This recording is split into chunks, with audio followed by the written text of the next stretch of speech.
Alright, so the ARG ban list for their next 4 events was released recently, and they gave a lot of love to windups, putting Magician back to 2, and also giving us 1 Zenmaity. So I wanted to do a deck profile for that format, just because it's something new that you can do with windups, not just like the same mold. You can go back to some of the crazy combos that this deck had before. So, start off, we got the really obvious stuff. You're going to play the max Magician, Shark. So 2 Magicians because you can only play 2. 3 Sharks, 3 wind-up Rats, and then 3 Rabbits. So this stuff is all really obvious. I can't imagine anybody not playing max of all of these cards. After that, there's a little bit of room for flexibility, I would say, because we don't really know what's the best way to go. I did think about using Hunter, but I am not using Hunter. I honestly dislike Hunter, so I was kind of hoping that it wouldn't be the best option, but I wanted to give it a fair shot to see if it would be a good option for the deck or not. And what I came up with was you could first turn, which is the best time to go for a Hunter play, you could using a Magician and a Shark in hand, you could take 2 cards out of your opponent's hand and end your turn with 2 Exceed monsters on the board. But if you went for a different Magician Shark play without Hunter, I figured out you could go into 3 Exceed monsters, including a Ptolemaeus ready to be ranked up, and a Rabbit on field, and a Magician banished coming back during your next turn. So that's a +3 play as opposed to a +2 that the Hunter play would be. And also having the Ptolemaeus on board is probably going to get you more advantage anyways. So I feel like that's a much stronger play to go with. I'll go through that combo at the end of the video. And then the one other wind-up monster I'm still playing Wind-Up Warrior. So I did cut the Invoker for space in the extra deck, but I still think Warrior is important because it allows you to go into rank 4s with your Rat, and it's really easy to pull this out of your deck when you're comboing with your Magician Shark plays. So basically you just want to dump this into your grave as soon as possible, like you did before, and then your Rat plays can go for rank 4s, which you're playing a lot more rank 4s than rank 3s. And that's it for the wind-up engine. And then to round out my monster count, I am playing 3 of the Assault Halberds. So I was playing this before the change, and I think it's still probably best to keep playing it.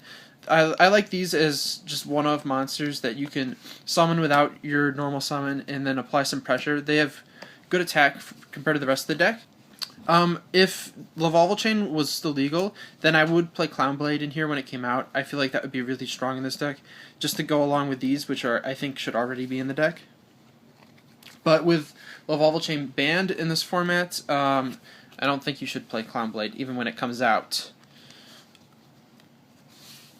And that's it for the monsters. For spells, I am running 3 wind-up factories. So, I mean, that's really obvious. It's factory. And then I'm running 3 upstart goblins. So, I don't like giving my opponent life points, but it's a lot easier to do it in this deck now than it was before. So, before, it was kind of tough to do 9,000, but now, with just a Magician and a Shark, just one of each, you can go for a 9,000 damage OTK against a clear board. If they have a monster on board, then you can just go for Volcasaurus. So giving them 1,000 extra life points doesn't really hurt you, so the extra consistency is really nice. And then I am playing 3 Rotas to basically deck thin. This search is for the Assault Halberd primarily, but if you don't have any wind-up monsters and you really need one, you can search for a Wind-Up Warrior. That does come up sometimes. If you have like a Shark, you can search for it, or if you have a Factory, you can search for it. I really like deck thinning in this deck. I think it's pretty good. I'm playing 1 duality, so I've played 2 dualities in windups for a very long time, but it's tougher to play duality now that you have the extra magician, your deck becomes a lot more special summon reliant. So I'm not sure whether or not I should keep playing duality.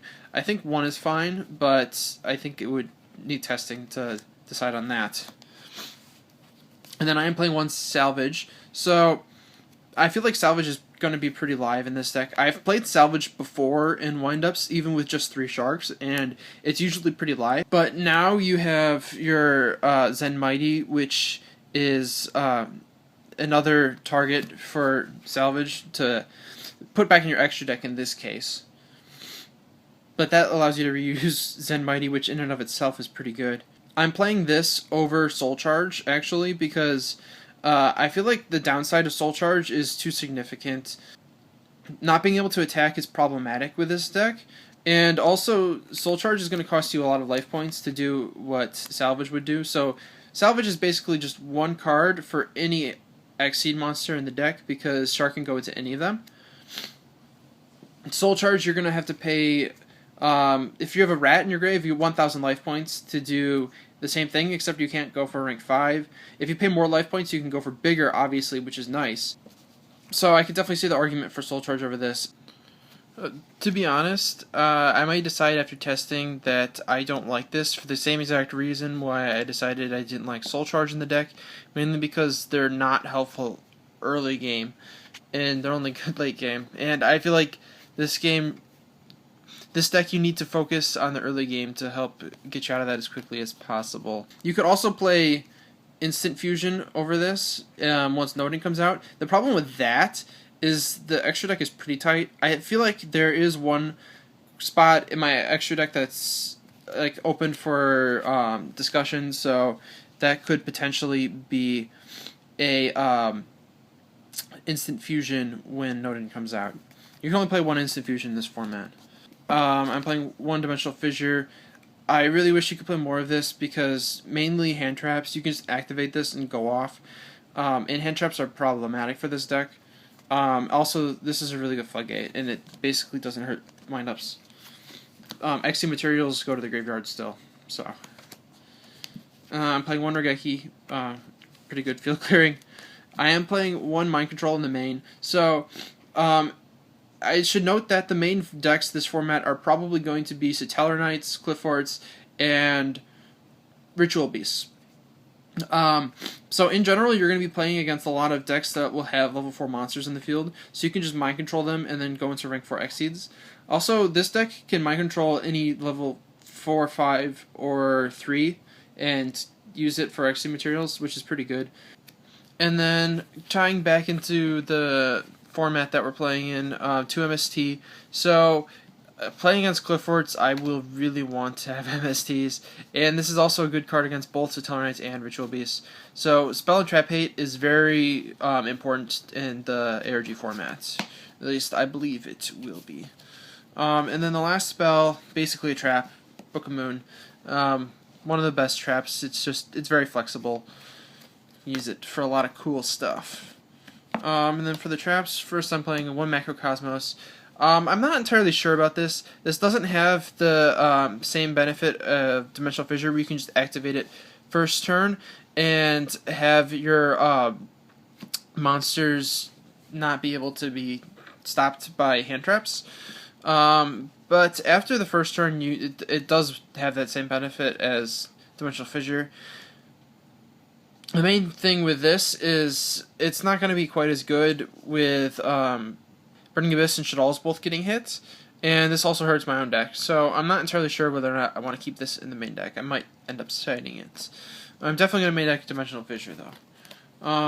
And then one warning, pretty self-explanatory, it's a good trap. 2 Torrential Tributes. I feel like Torrential Tribute is going to be pretty good this format, and I like it in the wind-up deck anyways, because you can dodge it with Rabbit, and you can play 2 of them now. 2 Fiendish Chains. So I went over this over Breakthrough Skill. I feel like Breakthrough Skill isn't as important anymore, because you don't have to deal with as many windows with Shadal's being hit.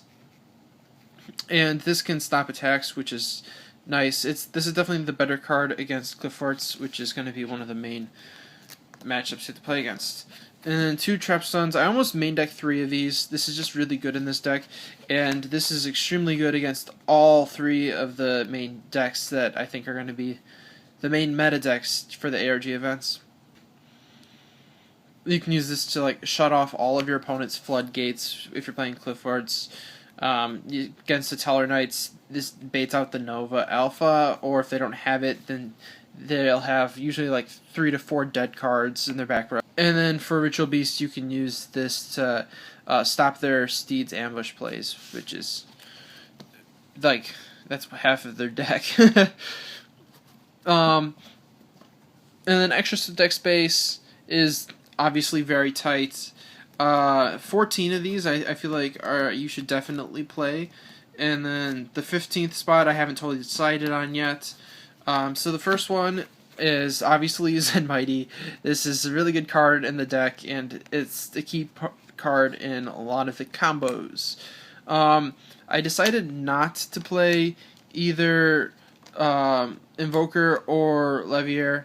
I feel like you don't need these anymore, but if in my testing I feel like you do, then I'll play them. I feel like just the Zenmaity, though, pretty much covers all you need in terms of rank 3 special summoning. And then the only other rank 3 I'm playing is an Alucard, because popping face downs is pretty good. This is probably the best generic rank 3. The other one I did consider playing is Engineer. There are some situations where you can end with like an Engineer and a Zenmaity, which is pretty good. But I felt like there was better choices. Playing Papal Operative, you need this for the all of the combos basically. Switching your rat to attack mode. Castel, rank 4 removal. This can hit monsters and floodgates, so it's better than 101. Exiton. Exiton can be tough to pull off, but it's really good when you can. And obviously you have lots of ways to get this out first turn with your sharks being able to special summon themselves, and also your halberds, your salt halberds being able to special summon themselves. Abyss Dweller. Abyss Dweller isn't as important anymore. You used to need this for an OTK combo, but you have better OTK combos now. But it's still a good extra deck monster for its effect to stop grave effects. Diamond Crab King. So you need this to do 9,000 damage exactly with one of the combos, and additionally, this is an out to towers. There are, if you play like Acid Golem and Abyss Dweller, that combo can get you to 9,800, but that's not enough for 2 upstarts, but both of the combos are enough for 1 upstart, so I prefer this, because this is better than Acid Golem, essentially.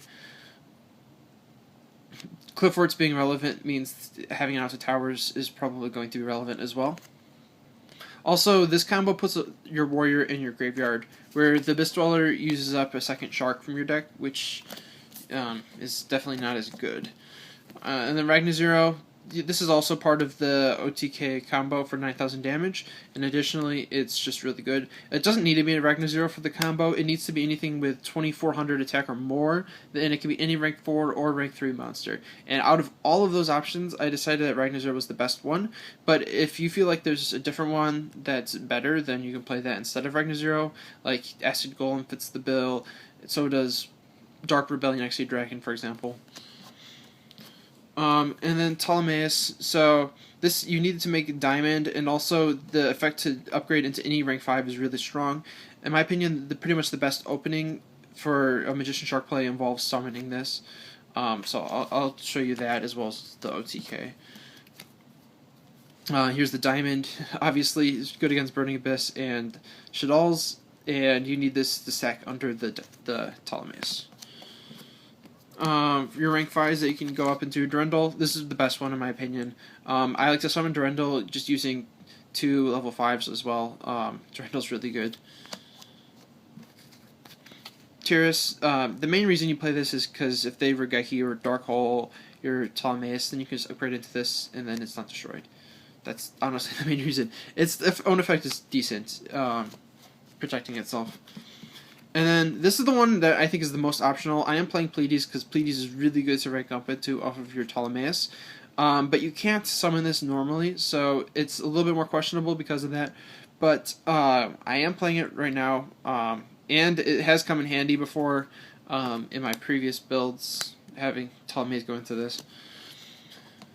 And then Volcasaurus, burn, and then attack for game, basically.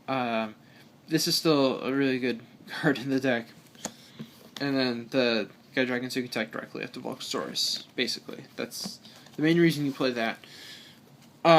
For the side deck, obviously the side deck is heavily dependent on what the event looks like, but I think I've got a pretty decent side deck here. Triple Maxi, so Maxi, the main thing out of the top decks is Ritual Beast.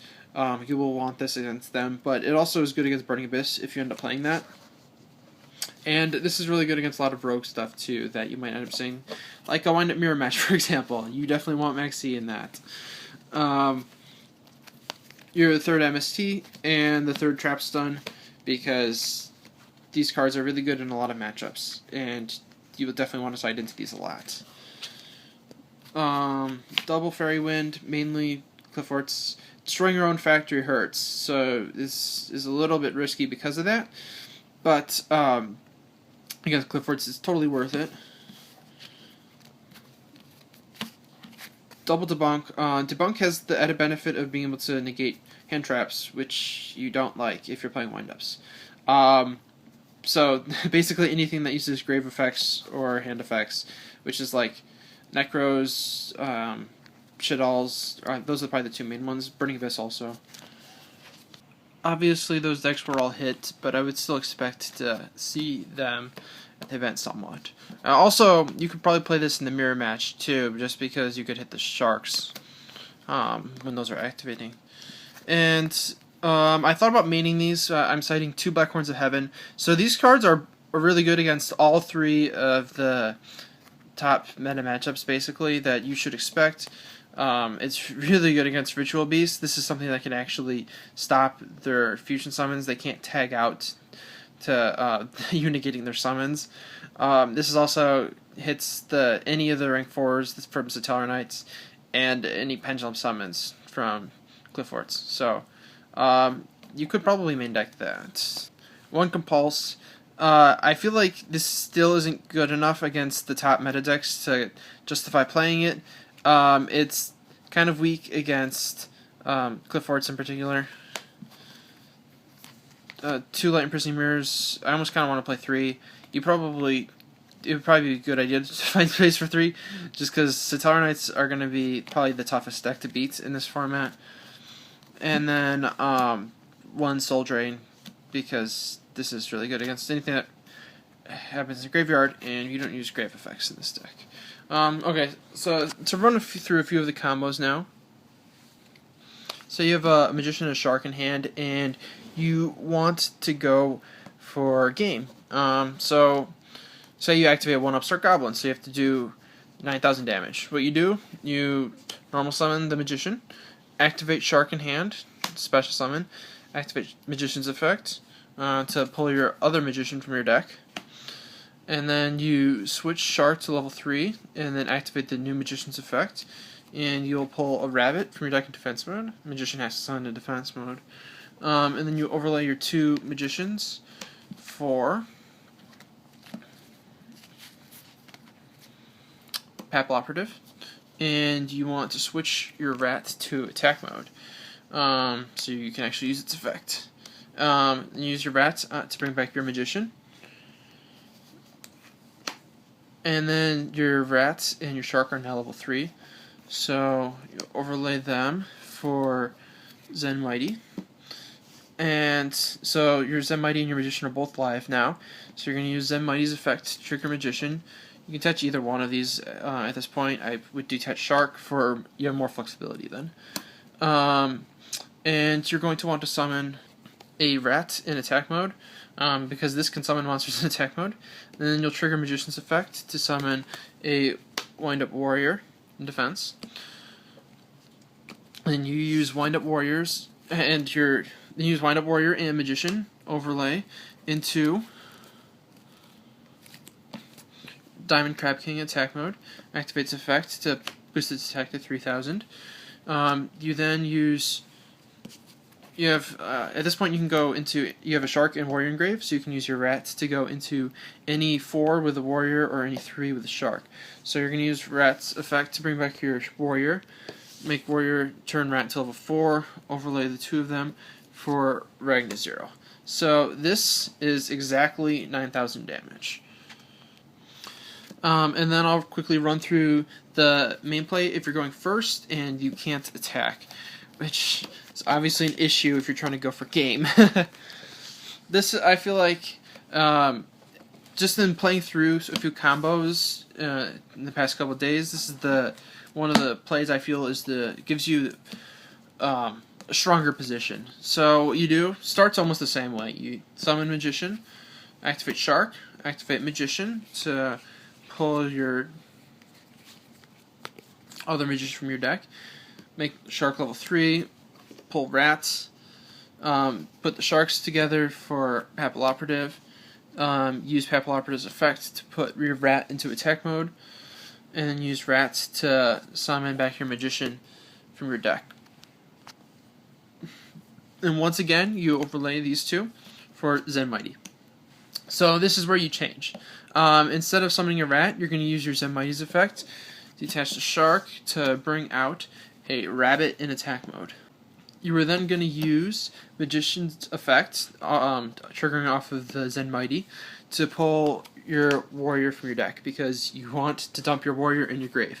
That's another key objective we're trying to accomplish with this combo. Get Warrior in your grave on your first turn so you don't draw it. You will then use your Rabbit effect to banish your Magician. You don't need it, so you might as well banish it, and then you have it next turn to activate. You potentially have Zenmaity next turn also to trigger the Magician, so that'd be a pretty good position. You then use Warrior to make Rabbit level 3, overlay the 2 of them into Ptolemaeus. And then you use Ptolemaeus' effect to put a diamond underneath during your end phase. And then during your opponent's turn, depending on what you end up playing against, you can upgrade this into whatever you want out of Tyrus, Durandal, and Pleiades. So it's a pretty good position. Using Magician Shark, you end up going +2 through your Magician and Ptolemaeus, and you have a Zenmaity and a Papal Operative. So that's 4 cards out of 2. Also, this becoming any of these rank 5s is basically counts as 2 cards by itself. I did misspeak earlier. I said you had a Rabbit on board. You end up using that to make the Ptolemaeus, so you don't have the Rabbit on board. Still a pretty nice combo in my opinion. So if you guys have any other better first turn plays, let me know. Obviously, I think Shockmaster would probably be better.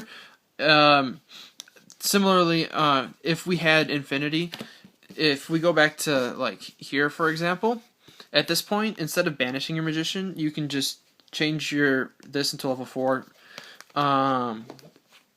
Attach all 3 of them for the Ptolemaeus, and then detach all of them to go into Cyber Nova or whatever it's called, and then upgrade that into Cyber Infinity. And that's definitely the strongest first turn play you can do with just the Magician Shark if Cyber Infinity was legal here, but it's not out in TCG yet.